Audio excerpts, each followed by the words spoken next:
Já estamos de volta com o nosso Tá na Hora Maranhão, 7 horas e 20 minutos.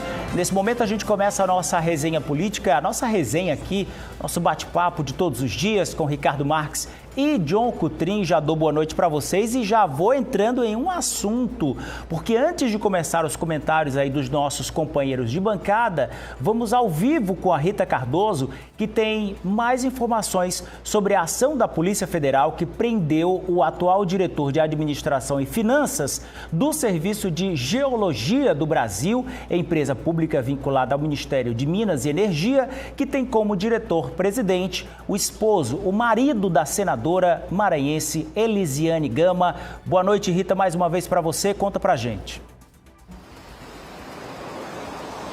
É isso mesmo, Olavo, mais uma vez, boa noite para você, boa noite a todos que estão na bancada e acompanhando Tá na Hora Maranhão. A prisão aconteceu nesta quarta-feira durante uma operação feita pela Polícia Federal que investiga uma organização criminosa envolvida em corrupção, lavagem de dinheiro e crimes ambientais. Além da prisão do Rodrigo Teixeira, considerado o braço direito do Inácio Melo, que é presidente da estatal e marido da senadora Elisiane Gama, também foi preso nessa operação da Polícia Federal o diretor da Agência Nacional de Mineração, Caio Mário Trivelato Seabra Filho.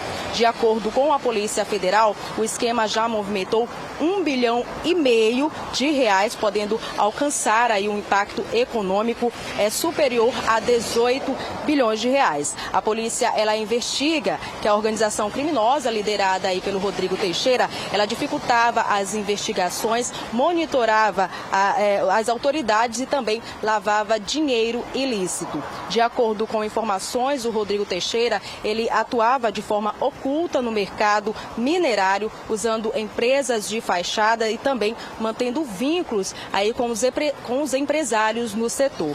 Ainda de acordo com informações, parte desse esquema criminoso, ele envolvia a corrupção de servidores públicos para liberar licenças ambientais falsas. Olavo, a gente segue acompanhando qualquer outra novidade, qualquer outra atualização, a gente traz aqui no Tá na Hora. Olavo?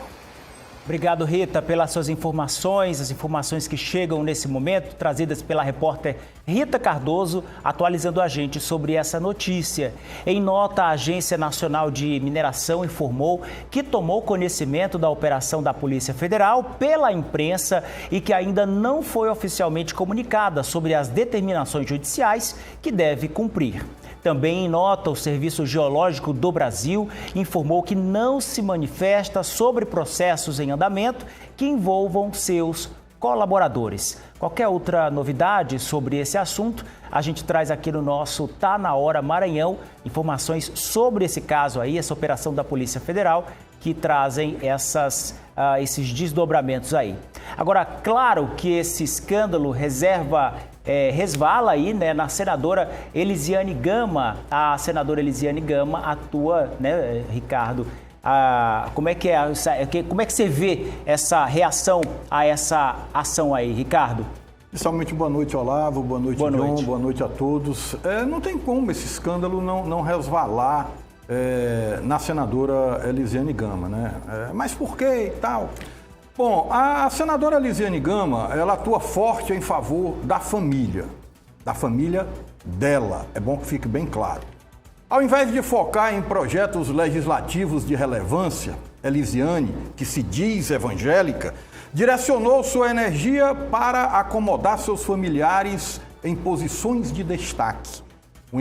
Um episódio emblemático dessa conduta foi a nomeação da irmã dela, Elisvane Pereira Gama, para a direção da Superintendência Federal de Pesca e Aquicultura do Maranhão. A senadora também conseguiu alocar seu marido, Inácio Melo, na presidência do Serviço de Geologia do Brasil, uma empresa vinculada ao Ministério de Minas e Energia. Rodrigo Teixeira, um dos presos pela Polícia Federal, é braço direito do marido da senadora. Vale lembrar que a persistência de Elisiane em nomear seu marido para esse cargo, à época, causou controvérsias e resistência por parte dos funcionários da empresa que questionaram a adequação de sua nomeação devido à evidente falta de preparo e qualificação. A prática condenável de políticos que utilizam seu poder para nomear familiares em cargos públicos é um tema de grande preocupação. Esse tipo de prática mina a confiança da população nas instituições políticas e compromete a eficácia do serviço público. A atitude de Elisiane Gama é um exemplo claro de como o nepotismo e a busca por interesses pessoais podem prevalecer sobre o bem público e o desenvolvimento do país. É fundamental que os cidadãos estejam atentos a tais comportamentos e exijam maior transparência e ética por parte dos seus representantes políticos, viu, Olavo? Muito feio esse resultado que a gente espera que a Polícia Federal aprofunde as investigações e vai aprofundar, né? Ele resvala, vem parar aqui no Maranhão, porque é um braço direito do marido da senadora Elisiane, que foi nomeada a pedido dela para o cargo, né? São investigações que precisam ir mais a fundo e precisam aí ter mais esclarecimentos por parte da própria senadora. A gente vai acompanhando aí os desdobramentos dessa investigação, dessa operação, que são graves as denúncias, hein? A gente segue por aqui, 7 horas e mais 26 minutos. Você está acompanhando o nosso Tá Na Hora Maranhão, que agora apresenta a resenha política. Falei que eles estão antenados, estão por dentro dos principais assuntos. John Coutrin e Ricardo Marques. Aliás, deixa eu dar boa noite para o John. E, John, eu já vou logo engatando aqui o assunto com você, porque a Câmara dos Deputados aprovou por 353 votos a 134, que a gente falava ontem, a PEC da blindagem, que dificulta a prisão e a abertura de ações penais contra parlamentares. Aliás, John, como foram os votos dos deputados da bancada maranhense? Como é que foi esse comportamento ali? Boa noite para você. Boa noite, Olavo. Boa noite, Ricardo. Boa noite a todos os nossos telespectadores. Dos 18 deputados federais do Maranhão, apenas três votaram contra essa PEC da blindagem. Os deputados Duarte Júnior, Márcio Gerri e Rubens Pereira Júnior. Está aí o quadro, não é? Você pode observar o que é essa PEC da blindagem, resumindo, para a pessoa até entender em casa, não é? Os políticos, blindagem fala de proteção, os políticos querendo se proteger. Político, né, que pratica corrupção, político aí que está envolvido, que é réu no STF, político está com medo dessas investigações de emendas parlamentares, já estão se antecedendo para o que pode acontecer, porque eles estão ali temerosos em resposta, não é, às ações que podem vir do STF, Supremo Tribunal Federal. Alguns avaliam, né, que é uma forma de se proteger do STF, que o STF hoje é político, está prejudicando A, B ou C. Mas, de certa forma, a gente observa também que não tem por que o bom político ficar preocupado com isso, não é? É o mal político, e aí nessa hora, meu amigo, né, a pessoa que está lá encrencada, enrolada, com medo de uma ação, de uma investigação, fez algo errado, pode ser de partido A, B ou C. Todo mundo se junta nessa hora. Foi o que aconteceu. PL, teve deputado, a maioria do PL, aliás, deputados do PT, grande parte do Centrão, todo mundo lá votou ali para aprovar essa PEC da blindagem, que nada mais é, gente, para simplificar, uma proposta de emenda à Constituição, ou seja, que muda a Constituição, onde os deputados, senadores, esses políticos aí, eles, por exemplo, para serem processados, para virarem réu, precisam de uma autorização da própria Câmara Federal, por exemplo. Os próprios deputados lá vão votar em votação secreta, né, é importante dizer, em votação secreta, se o deputado deve permanecer preso ou não, se o deputado vai responder uma ação penal no STF, se vai abrir o processo, enquanto ele tiver o mandato dele, não é? Então, os deputados aí, parlamentares, legislando em causa própria. Ou seja, um deputado, por exemplo, que é pego em um crime inafiançável, em flagrante, ele vai até ser preso. Mas há um prazo de 24 horas, Olavo e Ricardo, para esse processo ser enviado, por exemplo, do STF para a Câmara, e a Câmara vai votar e vai dizer o seguinte: não, o deputado não vai ficar preso não, vai ser solto, né? O deputado não vai responder esse processo não. O deputado não vai ser penalizado por isso, não. Então, os deputados vão legislar. Importante dizer agora que é uma novidade. Até os presidentes de partidos políticos vão também ter foro, prerrogativa de fusão, foro privilegiado. Né? Para você ver aí que cada vez os políticos, né? Políticos aí, que o próprio Flávio Dino, inclusive, o ministro do STF, já disse que vai acelerar, né? Já contactou alguns órgãos para acelerar esse processo envolvendo denúncias de deputados por desvio de emendas parlamentares. E aí o povo fica aí até desacreditado, né? Porque você vê, para blindar cada vez mais a atuação, blindar políticos, fica mais complicado ainda. O que já é tão desacreditado, as pessoas já estão naquela sensação mesmo de que não dá em nada, é complicado, Ricardo. Porque, Olavo, John. assim, eu, cidadão comum, você, Ricardo, comete um crime, você vai responder. O político desse não, né? Ele vai ter a proteção da própria Câmara. Não. Com ele é diferente, né? Ele é político, ele não vai responder como o cidadão comum responde. Ele vai ter a proteção do próprio parlamento, da própria Câmara, para não ser preso, para não responder ação, para não abrir processo contra ele. Se for nós, a gente está ferrado. Mas se é o político, né, ele tem essa blindagem toda. É uma indecência, lascou, né? É uma pouca vergonha, um descalabro, é jogar uma pá de terra na cara do cidadão brasileiro, né? E a gente lamenta que da nossa bancada de 18 deputados federais, apenas 3 votaram contra, né? O Márcio Gerri, o Rubens Pereira Júnior e o Duarte Júnior, né? De 18, 3 deputados do Maranhão votaram contra. A gente vai ficar de olho agora no Senado, né? Ver como vão votar os nossos 3 senadores, porque é muita disfarçatez do Congresso, a classe política, né, pelo menos parte considerável, né, a maioria da Câmara, pelo menos, já que aprovou, querer empurrar uma medida dessa, né? É isso que o John falou. Nós, cidadãos comuns, não estamos sujeitos à lei. Por que o mandatário de mandato público eletivo também não pode ser? É uma questão a ser discutida. Isso. Deixa eu mandar um alô para quem está com a gente aí no WhatsApp.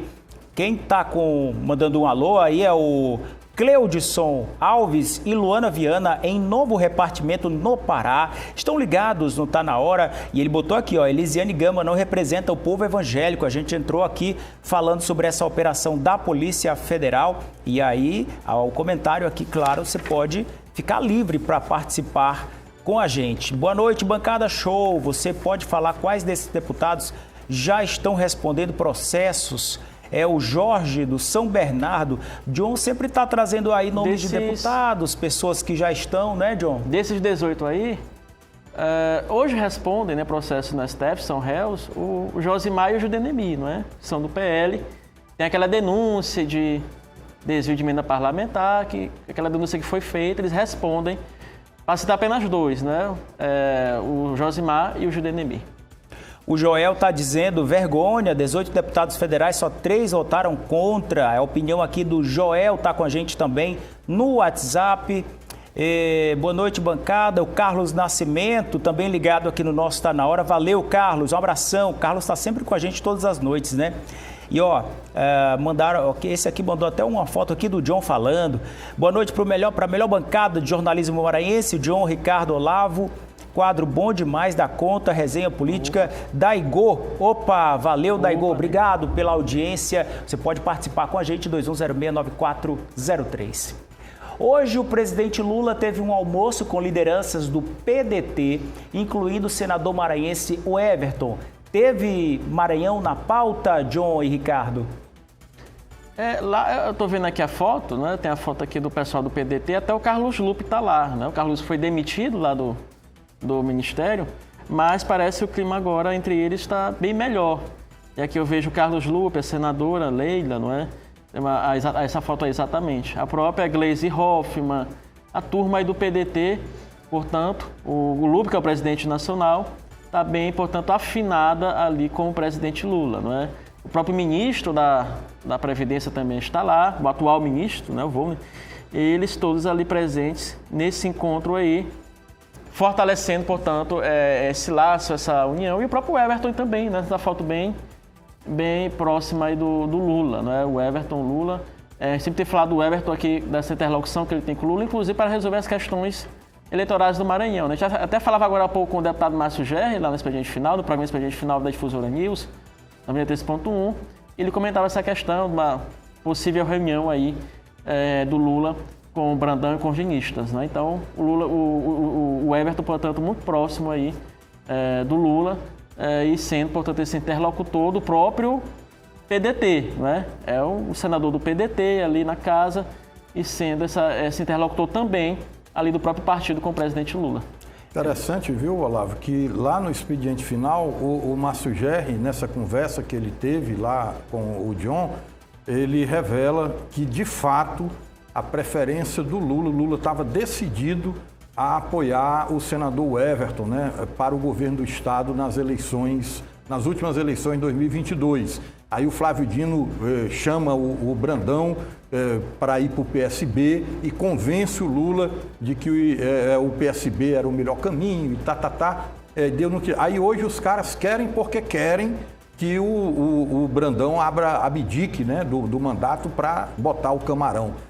Meu amigo, quem planta tomate não colhe melancia, né? A deputada Cláudia Coutinho, agora há pouco, a gente viu um vídeo dela lá no Expediente Final, numa treta que ela teve com a deputada Daniela. Ela dizia que pegava uma laranja e fazia uma limonada. Aí depois ela corrigiu, não, a laranja eu faço uma laranjada do limão. Aí eu até brinquei, disse, o mundo está tão doido que hoje eu não duvido se pegar uma laranja e fazer uma limonada. Agora, Ricardo, aproveitando que você está falando aí desse assunto, no Expediente Final hoje, vocês conversaram com o deputado federal Márcio Gerri e fez algumas colocações, Ricardo, incluindo aí uma possível conversa com o presidente Lula, que vocês já falaram. A gente tem um vídeo aí para colocar, vamos ver. O presidente Lula tem todo o direito de chamar para conversar. Quando o presidente Lula chamar para conversar, aí nós teremos o que falar para ele e para a sociedade. Enquanto for só especulação, eu não quero comentar, porque a reunião não está marcada.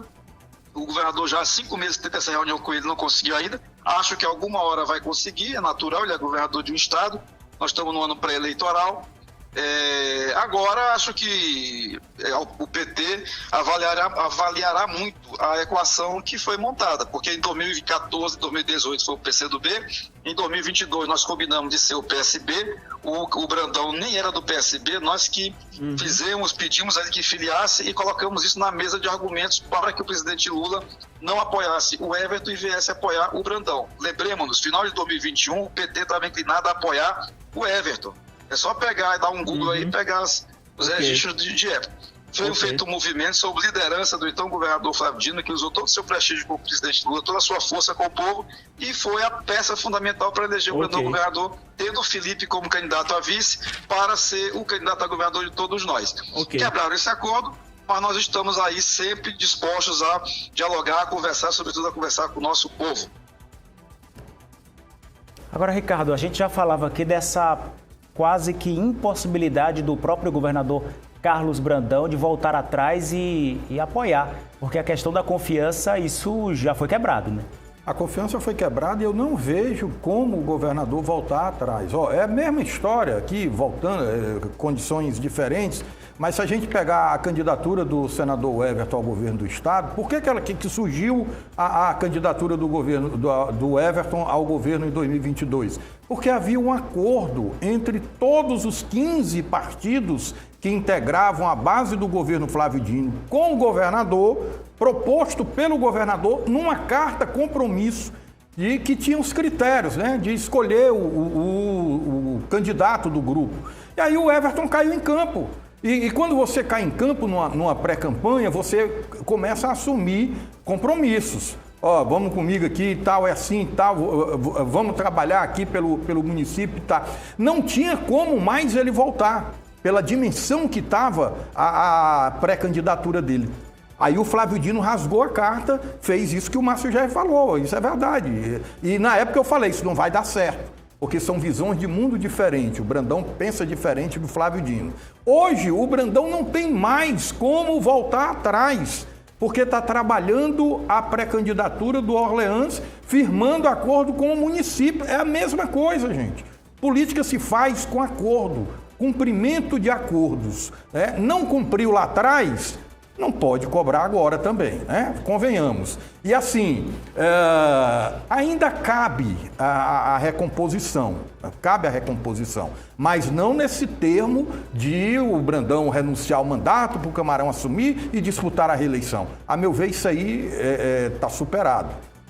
Tem outro ponto que é importante vocês falarem, que é o deputado também falou aí sobre o envio de emendas para o Maranhão, John. Foi uma emenda PIX que teria sido enviada para São José Ribamar e que é uma empresa que seria do filho do Márcio Gerri, seria beneficiado com essas obras lá em Ribamar. Na gestão passada. Nós temos um trecho aí dessa fala do Márcio Gerri. A gente vai ficar devendo essa fala porque a gente já está com o horário bem avançado e a gente vai ficar só no comentário mesmo. Aí quem quiser acompanhar, né, pode ir lá direto no nosso canal no YouTube e no portal Difusora News. Aqui na bancada a gente vai ficar devendo esse vídeo, né? Maravilha. Pode acessar lá o YouTube do Expediente Final, né? Acompanha inclusive na íntegra toda a entrevista. Ele nega, né? Ele nega, ele explica as emendas que mandou para Ribamar. Ele desenha todo o contexto dessa história que está circulando aí, que ele mandou o Pix para beneficiar uma empresa do filho dele, né? E todo o caso a gente pode entender nessa entrevista aí que ele concedeu ao Expediente Final para o John, para o Ricardo e para a Luísa também. Deixa eu falar aqui com o nosso telespectador, o Ribamar de Bananal, lá do município de Governador Edson Lobão, está acompanhando aí. Ele diz que os 3 que votaram contra certamente terá o apoio do STF, são todos do mesmo naipe, mas eles votaram contra a PEC da blindagem. Acho que ele não entendeu muito bem, né? Que é algo ali que beneficiava. Ninguém em sã consciência. Gente, pelo amor de Deus, me perdoem, né? Essa coisa da direita contra a esquerda no Brasil está chato. Ninguém pode ser a favor de uma PEC da blindagem. Não interessa se ela parte da esquerda ou parte da direita. Está errado blindar parlamentar. Parlamentar é servidor público, tem que prestar contas, tem que estar à disposição da justiça. Vem uma PEC imoral dessa, ainda tem cidadão para defender? Por isso que às vezes dá vontade de a gente chutar o pau da barraca.